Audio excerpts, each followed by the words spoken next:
Welcome to the Banker Lamp. Please enjoy the video. In this video, I will show you how to make delicious salsa rice.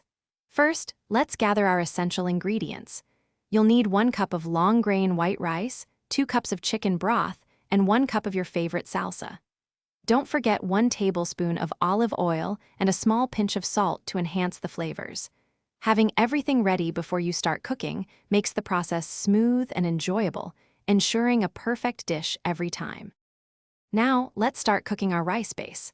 Begin by heating 1 tablespoon of olive oil in a medium saucepan over medium heat.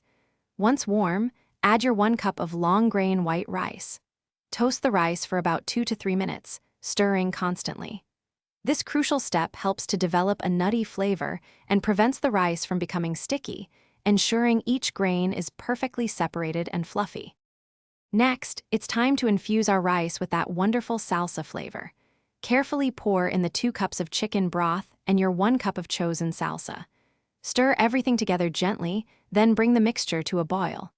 Once boiling, reduce the heat to low, cover the saucepan tightly, and let it simmer for exactly 18 minutes. This allows the rice to absorb all the delicious liquids and flavors.